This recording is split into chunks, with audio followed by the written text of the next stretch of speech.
Hai korang, panic disorder, anxiety disorder, panic attack, semua tu benda yang sama ke? Ataupun berlainan? Jom membawa.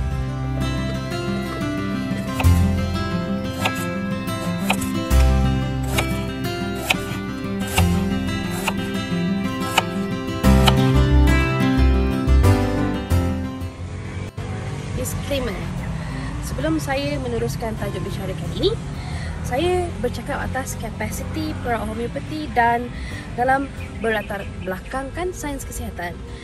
Pendekatan yang saya ambil adalah berdasarkan sains dan penerangan yang ringkas. Saya bukan doktor perubatan atau psikologis ataupun psikiatris. Ini adalah dari pendapat dan dengan pembacaan yang telah saya buat. Sekiranya ada saya menyebutkan tentang pesakit atau individu berkaitan, ia adalah dari praktis di tempat saya. Okey, mari kita mulakan. Seperti biasa, kita cuba fahami apakah itu anxiety atau kerisauan melampau atau penyakit keresahan. Anxiety disorder atau penyakit keresahan adalah antara jenis kondisi kesihatan mental. Keresahan melampau menjadikan kehidupan harian kita susah dan payah untuk dilalui. Terdapat banyak gejala dan semboyan atau signs and symptoms, dan antaranya adalah perasaan terlalu takut atau nervous, panik, sehingga kan boleh menyebabkan berpeluh dingin dan jantung berdegup dengan kencang. Namun demikian, sebenarnya anxiety adalah suatu perkara yang normal. Ia adalah reaksi otak terhadap sebarang tekanan dan menjadikan kita lebih alert dan sensitif kepada tindakan seterusnya. Sekiranya ada sesuatu yang berbahaya, maka kita perlu alert kan? Ya, itu adalah anxiety. Ataupun contohnya sekiranya kita menghadapi ujian akhir tahun, atau ada masalah di pejabat, atau perlu membuat keputusan penting. Semua ini adalah tekanan dan pastinya ia akan menyebabkan kita menjadi resah. Terma kedua adalah occasional anxiety atau keresahan yang berlaku kadang-kala. Ini adalah biasa. Kadang-kadang kita ada occasional anxiety ataupun keresahan yang agak berlebihan kadang-kala. Cuma apabila ia menjadi penyakit keresahan atau penyakit kerisauan melampau, maka ini adalah kondisi mental ataupun suatu mental imbalance, ketidakseimbangan mental yang berlaku di dalam individu. Ketakutan yang melampau dan disertakan dengan kerisauan berlebihan sehinggakan ia mengganggu aktiviti harian. Maka ini adalah yang dikatakan anxiety ataupun kerisauan melampau. Kita akan cuba mengelak untuk hadir ke pejabat, ke sekolah, berkumpulan ahli keluarga dan sebarang aktiviti sosial. Ketakutan dan kerisauan ini akan menjadi-jadi dengan semua aktiviti sosial dan pekerjaan. Ia menjadi trigger kepada reaksi keterlaluan kita. Another term, panic attack ataupun serangan panik. Ni apa pula?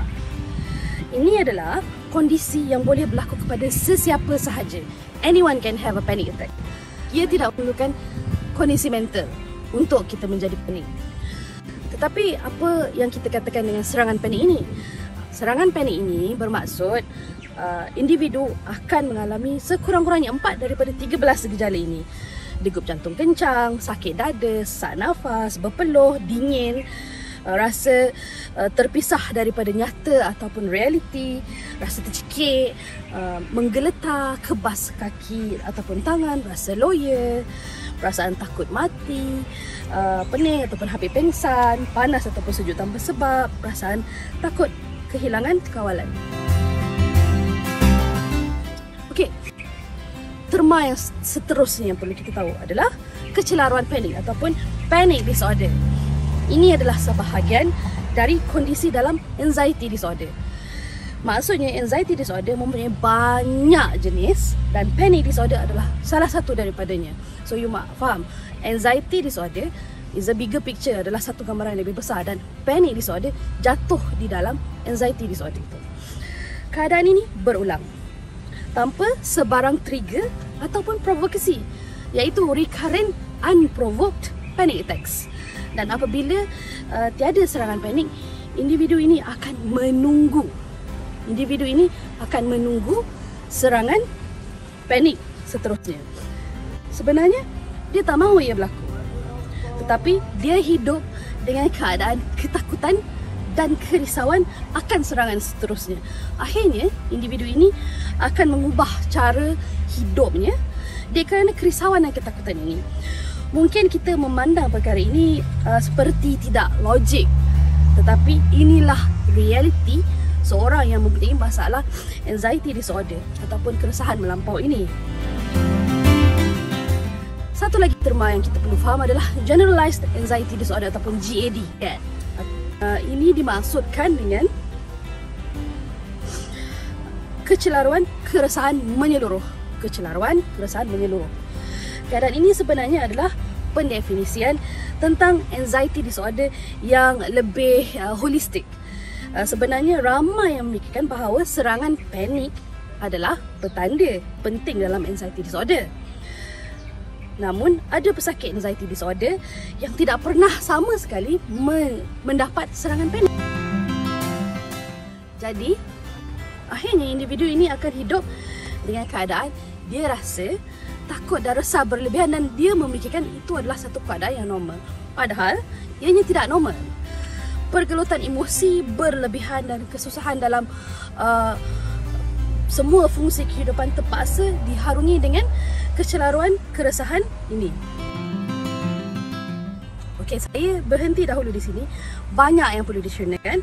Saya akan sambung lagi dengan gejala dan semboyan ataupun signs and symptoms of GAD, diagnosa DSM-5 dan siapakah yang boleh mendapat keadaan kondisi gangguan mental seperti ini. Okey, bye.